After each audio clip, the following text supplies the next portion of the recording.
இரட்சகர் இயேசுவின் நாமத்தில் வாழ்த்துக்கள். இந்த நாளிலும் யோவான் எழுதின சுவிசேஷம் 19வது அதிகாரம் 30வது வசனம் மாத்திரம் நாம் இன்றைக்கு பார்க்க போகிறோம். இயேசு காடியை வாங்கின பின்பு முடிந்தது என்று சொல்லி தலையை சாய்த்து ஆவியை ஒப்பு கொடுத்தார். முடிந்தது. உண்மையான பாவ பரிகாரம் மனித குலத்துக்காக செய்து முடிந்தது என்று சத்தமாக இயேசு கிறிஸ்து கூறுகிறதை பார்க்கிறோம். பாவிகளுக்காக அவரது பலியும் பாடுகளும் முடிந்தது. உலகத்தின் பாவங்களை அவர் நீக்கி போட்ட கிரியையானது முடிந்தது. அவருடைய இரத்தத்தினாலே அவருடைய ஜனங்களை மீட்டு கொண்ட காரியம் முடிந்தது. ரட்சிப்பையும் பாவத்திலிருந்து ஒவ்வொரு மனிதனும் விடுதலை பெறுவதையும் சாத்தியமாக்கின செயல் முடிந்தது என்று சொல்லி இயேசு கிறிஸ்து பாவத்திற்காக இனி பரிகாரம் தேவையில்லை, பாவ பரிகாரத்தை நான் பூர்த்தி செய்து முடிந்தது என்று சொல்லி அவர் முழக்கமிடுகிற காரியத்தை பார்க்கிறோம். இயேசு கிறிஸ்து தன்னை பூமிக்கு கொண்டு வந்த முழு நோக்கமும் நிறைவேறிற்று என்று அந்த காரியத்தை சொல்லி சத்தமிட்டு ஆவியை ஒப்பு கொடுத்ததை நாம் பார்க்கிறோம். இயேசு இந்த பூமியில் வாழும் பொழுதே எந்த கிரியைகளை முடிக்க வந்தேன் என்று சொல்லி அநேக சமயங்களில் அநேக காரியங்களை வெளிப்படுத்தினதையும் நிருபங்கள் முடிந்ததென்று சொல்லி எதை குறித்து சொல்லுகின்றது என்பதையும் இந்த செய்தியின் கீழாக நாம் பார்க்கலாம். யோவான் 4வது அதிகாரம் 34வது வசனத்தில் இயேசு அவர்களை நோக்கி, நான் என்னை அனுப்பினவருடைய சித்தத்தின்படி செய்து அவருடைய கிரியையை முடிப்பதே என்னுடைய போஜனமாக இருக்கிறது, என் சாப்பாடே அவருடைய கிரியையை முடிப்பது தான் என்று சொல்லுகிறார். சமாரியா ஸ்திரீயின் இடத்துல பேசுகிற பொழுது அவர் களைப்படைந்தவராய் இலைப்படைந்தவராக அந்த சமாரியாவினுடைய கிணற்றருகே உட்கார்ந்திருந்த பொழுது 12 சீஷர்களும் அவருக்கு சாப்பாடு வாங்கி கொண்டு வந்துட்டு அவர்கிட்ட கொடுத்த போது அவர் சொன்ன பதில் தான் இது. சமாரியா பெண்ணிடம் பேசி அந்த ஊரையே ரட்சிப்புக்கு நேராக அவர் வழிநடத்தின அந்த நேரத்தில் தான் இந்த வார்த்தையை தன்னுடைய சீஷர்களிடத்தில் சொல்லுகிறார். இதனைத் தொடர்ந்து யோவான் 3ஆம் அதிகாரத்திலேயும் ஒரு சமயத்தில் ஆண்டவர் சொல்கிறார், தான் இந்த உலகத்தில் வந்து எதை முடிக்க வந்தேன் என்கிற காரியத்தை வெளிப்படுத்துகிறார். சர்ப்பமானது மோசையினால் வனாந்திரத்தில் உயர்த்தப்பட்டது போல மனுஷகுமாரனும் தன்னை விசுவாசிக்கிறவன் எவனோ அவன் கெட்டு போகாமல் நித்திய ஜீவனை அடையும்படிக்கு உயர்த்தப்பட வேண்டும் என்று 14வது வசனத்திலே சொல்லுகிறார். வாதையினால் ஜனங்கள் அழிக்கப்பட்ட பொழுது மோசையினால் செய்யப்பட்ட அந்த வெண்கல சர்ப்பத்தை யார் யார் நோக்கி பார்க்கிறார்களோ கீழ்ப்படுகிறார்களோ அவர்கள் அந்த வாதையினின்று காக்கப்பட்டது போல பாவத்தின் சம்பளம் மரணம் என்கிற அந்த வாதையினின்று மனிதன் காக்கப்படுகிறதற்காக நான் உயர்த்தப்பட வேண்டும் என்று சொல்லி உயர்த்தப்பட்ட பின்பு முடிந்தது என்று சத்தமிட்டு ஆவியை ஒப்பு கொடுக்கிறதை பார்க்கிறோம். அதனைத் தொடர்ந்து தேவன் தம்முடைய ஒரே பேரான குமாரனை விசுவாசிக்கிறவன் எவனோ அவன் கெட்டு போகாமல் நித்திய ஜீவனை அடையும்படிக்கு அவரை தந்தருளி இவ்வளவாய் உலகத்தில் அன்பு கூர்ந்தார் என்று சொல்லி பார்க்கிறோம். அதனைத் தொடர்ந்து உலகத்தை ஆக்கினைக்குள்ளாக தீர்க்கும்படி தேவன் தம்முடைய குமாரனை உலகத்தில் அனுப்பாமல் அவராலே உலகம் ரட்சிக்கப்படுவதற்காகவே அவரை அனுப்பினார். இங்கே நித்திய ஜீவனை தரும்படிக்காக நான் செய்ய வேண்டிய செயல் முடிந்தது என்று சொல்லுகிறார். உலகத்தில் நியாய தீர்ப்பை செய்து ஆக்கினையை கொடுக்கும்படி அனுப்பாமல் உலகத்தை ரட்சிப்பதற்கான என்னுடைய கிரியைகள் முடிந்தது என்று சொல்லி ஆண்டவர் முழக்கமிடுகிறதை பார்க்கிறோம். அவர் உயிரோடு கூட இருந்த நாட்களில் இவைகளை ஜனங்களுக்கு அவர் சொல்லிக் கொடுக்கிறார். யோவான் 6:51 நானே வானத்திலிருந்து இறங்கின ஜீவ அப்பம், இந்த அப்பத்தை புசிக்கிறவன் என்றென்றைக்கும் பிழைப்பான், நான் கொடுக்கும் அப்பம் உலகத்தின் ஜீவனுக்காக நான் கொடுக்கும் என் மாம்சமே. எப்படியா இவர் மாம்சத்தை 33 வயது ஆகுது, நல்ல இளைஞனாக இருக்கிறார், நான் இவருடைய மாம்சத்தை எப்படி புசிக்க கொடுப்பார் என்று சொல்லி அவருடைய சரீரத்தினாலும் இரத்தத்தினாலும் பட்ட பாடுகளினால் நமக்கு மீட்பை அவர் சரீரத்தின் மூலமாக ஏற்படுத்தி கொடுத்தாரே, அந்த காரியங்கள் நிறைவேறி முடிந்து விட்டது என்கிறதை நாம் பார்க்கிறோம். யோவான் 10ஆம் அதிகாரம் 10-11 திருடன் திருடவும் கொல்லவும் அழிக்கவும் வருகிறானே அன்றி அவன் வேறொரு ஒன்றுக்கும் வரான், நானோ அவைகளுக்கு ஜீவன் உண்டாயிருக்கும் அது பரிபூரணப்படவும் வந்தேன். நானே நல்ல மெய்ப்பன் ஆடுகளுக்காக தன் ஜீவனை கொடுக்கிறான். அந்த காரியம் நிறைவேறி முடிந்து விட்டது. யோவான் 10ஆம் அதிகாரம் 15ஆம் வசனத்தின் பின்பகுதியில் ஆடுகளுக்காக என் ஜீவனையும் கொடுக்கிறேன். யோவான் 10ஆம் அதிகாரம் 17 நான் என் ஜீவனை மறுபடியும் அடைந்து கொள்ளும்படிக்கு அதை கொடுக்கிறபடியினால் பிதா என்னில் அன்பாயிருக்கிறார் என்று இயேசு சொல்லுகிறார். யோவான் 12:23-24 இயேசு உயிரோடு கூட இருக்கும்போது சொல்லுகிறார், அப்பொழுது இயேசு அவர்களை நோக்கி, மனுஷகுமாரன் மகிமைப்படும்படியான வேளை வந்தது. மெய்யாகவே மெய்யாகவே நான் உங்களுக்கு சொல்லுகிறேன், கோதுமை மணியானது நிலத்தில் விழுந்து சாகாவிட்டால் தனித்திருக்கும், செத்ததையாகில் மிகுந்த பலனை கொடுக்கும். இப்பொழுது அவருடைய மரணத்தை குறித்து பேசுகிறார். 12ஆம் அதிகாரம் 31 பின்பகுதி 32.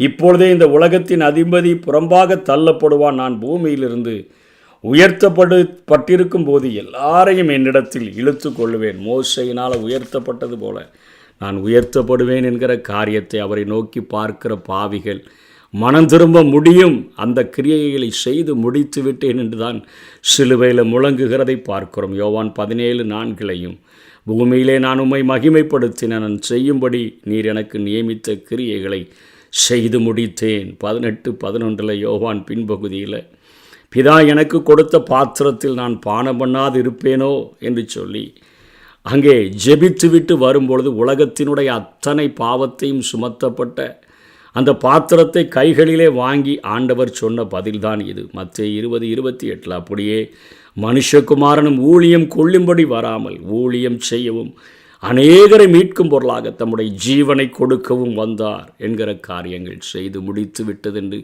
இயேசு அநேக இடங்களில் அவர் உதிர்த்த வார்த்தைகளை அவர் செய்து முடித்து விட்டதாக சொல்லுகிறதை பார்க்கிறோம். யோவான் ஸ்நானன் இடத்துல கேட்டால் ஒரே வார்த்தை, யோவான் 1:23, உலகத்தின் பாவத்தை சுமந்து தீர்க்கிற தேவாட்டுக்குட்டி அதை தீர்த்து சுமந்து முடிந்து விட்டது என்று சொல்லி இயேசு கிறிஸ்து சிலுவையில் முழக்கமிடுகிறார் பார்க்கிறோம்.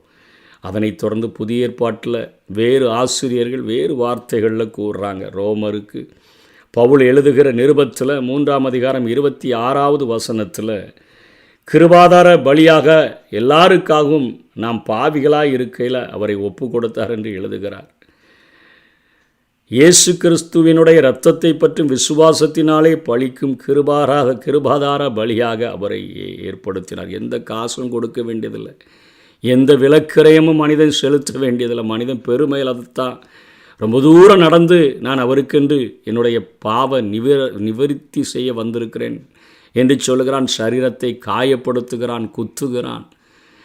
அவன் ஏதாவது காரியங்களை செய்துத்தான் மீட்பை பெற முடியும் என்று நினைக்கிறான். இல்லை, அவருடைய இரக்கத்தினால் ஏற்படுத்தப்பட்ட தன்னுடைய சொந்த குமாரனின் மூலமாக கிருபாதார பலியாக நான் ஒன்றுமே செலுத்த வேண்டிய தேவையில்லை. வாயை திறந்து என்னுடைய உள்ளத்தில் நான் மனம் வருந்தி ஆண்டவரை நோக்கி கேட்டால் போதும், என்னுடைய வாழ்க்கையில் என் ஆண்டவர் என் பாவங்கள் எல்லாவற்றையும் மன்னித்து விடுவார் என்கிற காரியத்தை இங்கே பவுல் சொல்லிக் கொடுக்கிறார். ரோமர் 5:8, நாம் பாவிகளாயிருக்கையில் கிறிஸ்து நமக்காக மரித்ததினாலே தேவன் நம்மேல் வைத்த தமது அன்பை விளங்க பண்ணுகிறார். நம்ம மேலே எதையாவது வாங்கிட்டு நம்ம எந்த பரிகாரமும் ஆண்டவருக்கு செலுத்த முடியாது, அது தேவையில்லை, அது வேண்டான்னு சொல்கிறாரு. நம்ம மேலே வச்ச அன்பின் நிமித்தமாக ஒரு இரக்கத்தின் பலியாக, ஒரு கிருபாதார பலியாக இயேசு கிறிஸ்துவை தந்தார்.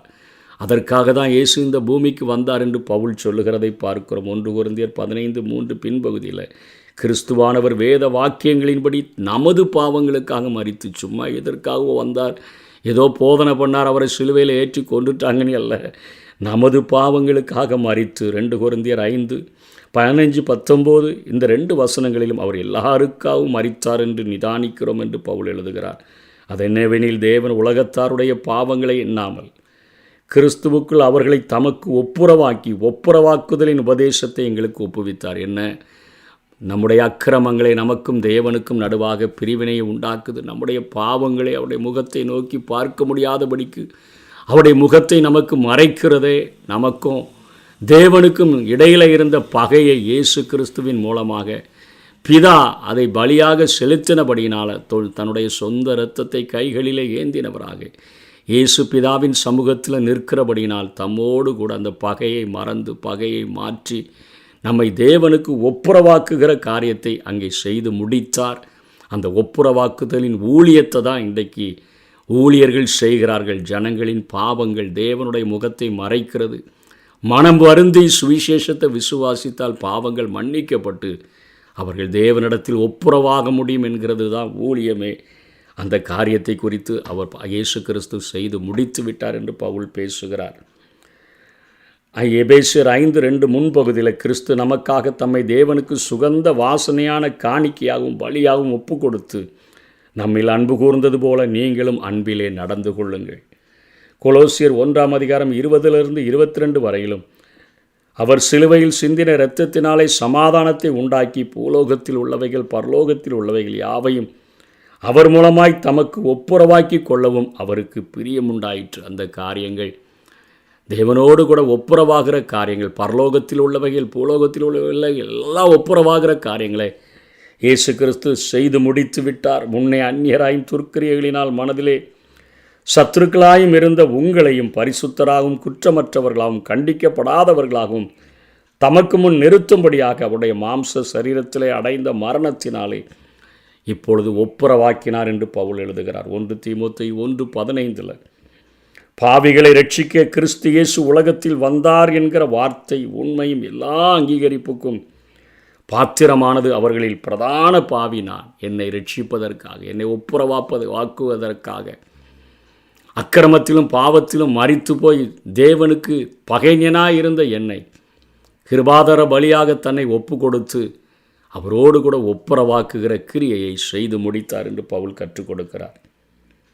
எபிரேயாக்கியோன் சொல்லும் பொழுது 1:3 பின்பகுதியில் தம்மாலே தாமே நம்முடைய பாவங்களை நீக்கும் சுத்திகரிப்பை உண்டு பண்ணி அந்த கிரியை முடிஞ்சிருச்சு. எபிரேயர் 2:14 ஆதலால் பிள்ளைகள் மாம்சத்தையும் இரத்தத்தையும் உடையவர்களாக இருக்க அவரும் அவர்களைப் போல மாம்சத்தையும் இரத்தத்தையும் உடையவரானார். மரணத்துக்கு அதிகாரியான பிசாசானவனை தமது மரணத்தினாலே அழிக்கும்படிக்கும் ஜீவகாலமெல்லாம் மரண பயத்தினாலே அடிமைத்தனத்திற்குள்ளானவர்கள் யாவரையும் விடுதலை பண்ணும்படிக்கும் அப்படி ஆனார். 17 தேவ காரியங்களை குறித்து இரக்கமும் உண்மையும் உள்ள பிரதான ஆசாரியராய் இருக்கும்படி எபிரேயாக்கியோன் சொல்லிக் கொடுக்கிறார்.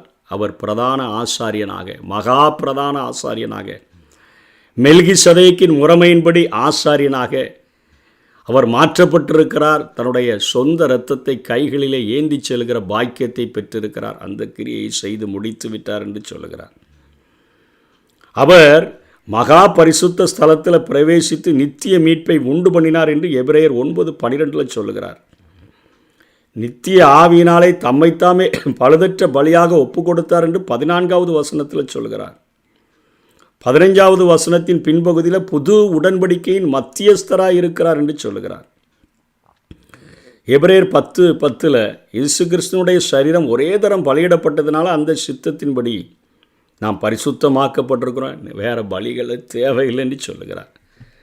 அதனைத் தொடர்ந்து 14 ஏனெனில் பரிசுத்தமாக்கப்படுகிறவர்களை ஒரே பலியினால் இவர் என்றென்றைக்கும் பூரணப்படுத்தி இருக்கிறார். எபிரேயர் 13:12 அந்தபடியே இயேசுவும் தம்முடைய சொந்த இரத்தத்தினாலே ஜனத்தை பரிசுத்தம் செய்யும்படியாக நகர வாசலுக்கு புறம்பே பாடுபட்டார். அந்த காரியங்கள் செய்து முடிந்து விட்டது. பேதுரு தன்னுடைய 1வது நிருபம் 2:24 நாம் பாவங்களுக்கு செத்து நீதிக்கு பிழைத்திருக்கும்படிக்கு அவர்தாமே தமது சரீரத்திலே நம்முடைய பாவங்களை சிலுவையின் மேல் சுமந்தார், அவருடைய தழும்புகளால் குணமானீர்கள். அந்த காரியங்கள் செய்து முடிந்து விட்டது. 1 யோவான் 4:9-10 தம்முடைய ஒரே பேரான குமாரனாலே நாம் பிழைக்கும்படிக்கு தேவன் அவரை உலகத்தில் அனுப்பினதினால் தேவன் நம்மேல் வைத்த அன்பு வெளிப்பட்டது. நம்முடைய பாவங்களை நிவர்த்தி செய்கிற கிருபாதார பலியாக தம்முடைய குமாரனை அனுப்பினதினாலே அன்பு உண்டாயிருக்கிறது. கிருபாதார பலியாக எந்த விலைக்கரையமும் செலுத்த வேண்டியதில்லை. பாவத்தின் பரிகாரம் அவர் ஒருவரே கொடுத்திருக்கிறார். குற்றமற்ற ஒரு தெய்வம் தன்னுடைய எல்லா சொட்டு இரத்தத்தையும் சிந்தி நம்மை மீட்டு கொண்டிருக்கிறது. உலகம் முழுவதற்கும் இந்த மீட்பு உண்டாயிருக்கிறது. நம்ம செய்ய வேண்டிய காரியம் மனம் வருந்தி சுவிசேஷத்தை விசுவாசித்து இயேசு கிறிஸ்துவின் மேலே விசுவாசம் வைத்தோன்னு சொன்னால் அவருடைய பிள்ளைகளாகும்படி நமக்கு அதிகாரம் தந்திருக்கிறார். அந்த பாக்கியத்தை பெற்றுக்கொள்வோம். கர்த்தர் தாமே நம்மை ஆசீர்வதிப்பாராக. ஆமென்.